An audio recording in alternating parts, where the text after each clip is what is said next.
Hello everyone, this is Sachin again, and today I'll be talking about a policy evaluation. So I got this link very useful, this diagram. I'm gonna put this link in the video description as well. So in AWS, how the policies are evaluated. So this diagram depicts this very well.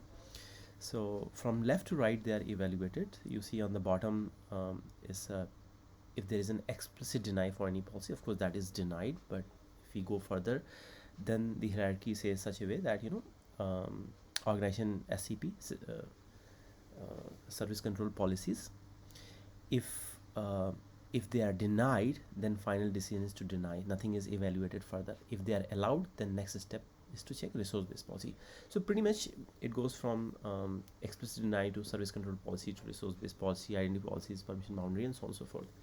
So pretty much everywhere, if you see, if let's say for example here service control policies are not allowed, which means final decision is denied. Similarly, if you see the identity based policies, the principal have an identity based policy, right? If it is not allowed, then final decision is denied. If it is allowed, then the next policy is evaluated. However, if you see, the resource based policies are a little different, probably that's why they put in a yellow color. If this policy is allowed, so everywhere you see like this is no, but here it is yes. If this policy is allowed, the resource is given access irrespective on the right side whichever policy is allowed or not. So for example, permission boundary. So if a resource based policy, for example on a S3 bucket is allowed, you can access the bucket even if permission boundary restricts it. So let's see it with an example. So I'm into my IAM console. I go to user and I click Sachin user. This is the same user I have logged in for my account 8524. So I'm an administrator of this account. I have got admin access via group admin, which has this particular policy attached, and apart from that we have a billing policies. Now there is no policy boundary set, which means I'm a admin for this account. Pretty much I can do anything. So let's say open EC2 and S3 consoles. So I can see my running instances, key pair, elastic IPs, these details. S3 I can see my buckets. I have two buckets, Sachin learning bucket 001 and test 333 bucket and all that. I can go to any bucket. So let's say Sachin learning bucket 001. I can click view the files and I can access any files and open that. So this is me. Okay, perfect. So that's about let me close these windows. So this is about policy over here. And by the way, the link for these bucket I have already pasted. I can open it directly as well. So the same Sachin learning bucket I can open. I can list these bucket in the same image. I can open it as well. Okay, now all I'm gonna do is restrict this access. So here in fact if I go to F3, okay, and I go to this particular bucket, and if I go to permission, there is no bucket policy over here, right? So all I'm gonna do here is set a boundary, permission boundary, and I'm gonna give it here, let's say IAM full access permission, right?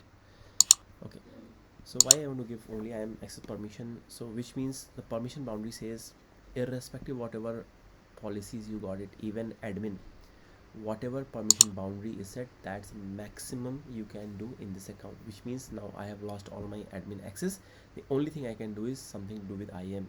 Why I'm giving IAM? Because I want to later change this, and if I give anything else other than IAM, I will not be able to do that. It will be very hard. Then I have to go for a root account and all that stuff. Anyway, so right now, because I restricted to permission boundary to IAM, which means whatever I was able to open before EC2 or S3, I have lost all access. You see all these APIs are resulting into an API error. Even if I go to S3, I can't see those two buckets. Even if I go to create bucket, but still I will not be able to create that bucket. So I give a random bucket name, and when I go to create bucket, permission is required as expected, because I have set my permission boundaries. So which means I cannot access that. Even if I take a direct link over here, and let's say if I click it, if I access that URL, I insufficient permission. So even though it identifies the bucket, but I cannot list the content, and definitely I cannot access the files inside it. Now if we go back to here, so which means I have set my permission boundaries and nothing on the left side, so which means I am denied access. Now let's try to apply a resource based policy for that particular bucket. Now how we can do a resource based policy, because from this user I cannot access it, so I have logged in as a root account, and the same user I want to give a resource based policy. So I'm going to S3. Of course this is a root account for the same account 8524. I can see the same two buckets, and this bucket I want to give a permission. So I go to bucket policy, I edit it. This policy I have already copied over here. Let me copy it, paste it over here. So what it says, allow to user Sachin all S3 actions in this bucket or any content within that. So which means this user I am giving a bucket policy, and save changes. Perfect. So now I go back to the same account. I'm still my permission boundary set, which means I still is the same thing. I cannot access my EC2 instances. They will result into an API error. Just give a couple of seconds for them to load. Okay, API errors, and if I go to S3, it's the same thing. I cannot access it. So let me close these tabs. But because I have given a resource-based policy, and it says if resource-based policy allows yes, you must be able to access the resource, irrespective, even if you have any other restriction on the right side of it. So which means permission boundary comes on the right part of it, it won't go and check for that. It was a different case if it was SCP. If you restrict service control policy, then definitely you cannot access this, even if you have a resource based policy. So that's understood. Okay, now because we have given a resource based policy only to this particular bucket, I'm taking this URL, open a new tab. Sorry, let me copy paste and then paste this URL and hit enter. I can see this bucket and the content inside it, and even I can open that content in a new page. Perfect. So that's about how the policies are evaluated, and we have seen it with one example for resource-based policy. Hope you have liked this video. In case if you like it, please give me a like on this, and thanks for watching.